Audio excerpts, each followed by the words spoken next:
Good enough? I was a bit like, no, it was not a funny clap. It was a funny clap, wasn't it? So for me, Agile is, I think it's said a lot now, but it is a mindset. It's different behaviours, but I think ultimately what it's not is the goal. Mm-hmm. So when I'm working with teams and leaders, I often like to remind them that being really good at Scrum or being really good at the Agile practices where they're going to help you, that's not the end goal. Agile and Scrum are the vehicle that helps you get somewhere.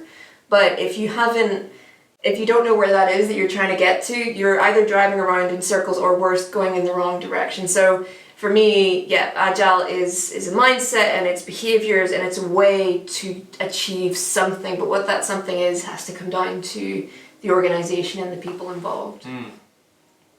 Yeah, see, when I think about the question of what is Agile, like my immediate thoughts are different. I'm not disagree. I agree with you, but then I said maybe it's because of my personal experience when I first kind of came into the Agile world. That for me, when I think of Agile, I think what it is. I think it's liberation. It's like a feeling of freedom. It's people. It's a very kind of humanistic approach to things. Yeah. Because when I think about one of the Agile principles, I've always found people struggle the most with, the one thing that people get unstuck by, which is the business people and developers should work together on a daily basis, or words to that effect. And people say, oh, it's just not possible, oh yeah, that's not there, then that's a panacea, that won't work for us. And they talk about all these reasons why it won't work, and I think that people forget the sentiment of it, which is that with Agile, your teams should be challenged, supported and happy. Yeah. And in an Agile environment, your customers should be challenged, supported and happy. And I think the challenge then for people in our situation is how do you get both sides being challenged, supported and happy in a nice kind of human way. Yeah. So when I think of Agile, I think of that it's very, very freeing and very liberating for people because you should be supported and there should be challenge and you should be happy in what you do and you should get people together. You absolutely, at whatever costs, if you're serious about doing this and it aligns to your goals that you want to achieve, because Agile shouldn't be the goal, then you get people working together. And they have to work together, and I think that for me is quite freeing and liberating in comparison to the ways that I used to work, which is knee deep in requirements documents. Yeah, and I think that's kind of the behavioural change that I sort of mentioned, because from so you said you used to work with requirements, you were on the BA side, I was a manual tester to start off with, and working in a waterfall environment where the developer who lived in a different country would go away for 3 weeks, not speak to anybody, and then throw it over the wall. I'd get it and I'd go to the points where I knew he was going to miss the things, and I'd push it back within 5 minutes. And I just remember thinking, this is so painful and so horrible, and testing was always squeezed at the end, and it was our fault if it wasn't out on time. And it was liberating to me when I discovered Scrum and Agile, because it just never made any sense the other way around. And it was painful. And I also felt an immense amount of pressure because I felt like it was my fault if something got into production. Yeah. Not a collective responsibility like it is when you're working in a Scrum team. I felt like it was all on me. So yeah, I definitely agree. It's the liberation and also it's the shifting the decision to the point of information. Like why should that manager say how long something's going to take when I am doing the work and I know how long it's going to take? Yeah. It just made more sense to me. Yeah, it does. There's so much that you said there, like 100 things I'd like to break it apart, because firstly when you were talking about the testing and then you'd get the stuff back and you knew what they had missed, I remember the first ever proper project that I worked on back in my JP Morgan days. Going back over 10 years ago now, when I dusted off my technology BA type skills and went from working in operations to being a BA. And I wrote this requirements document for one of the mainframe systems, and even when I was writing it, I found the whole process really uncomfortable. I found it began to feel like this shackle, like this burden, this weight around my neck. And then it went off, and then I got it back with some software, and I couldn't decipher anything that the team had produced.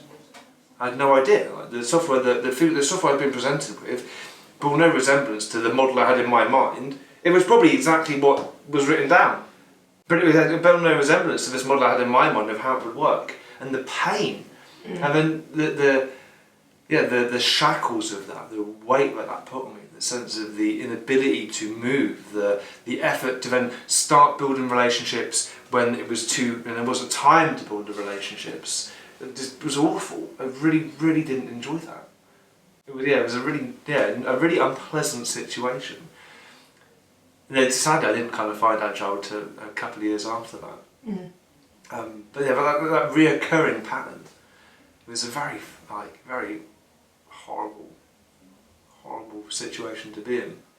And it's funny, when you look at it now, it does seem like, well, I feel like a lot of Agile and Scrum is common sense, but it's so hard to bring in because it does push against what's been there for so long, and the way that we've always done things. It is different, and I think that's what makes implementing it difficult, is that it is behavioural change, that it is shifting belief systems and just changing that dynamic for people. But on the other side, we know from our experiences, even though it was many moons ago, it's much better on the other side. It is. I mean, it's why do organisations end up in the position? There seems to be this pattern that is played out time and time again through uncontrolled evolutions of organisations and the waste that's accumulated of doing it.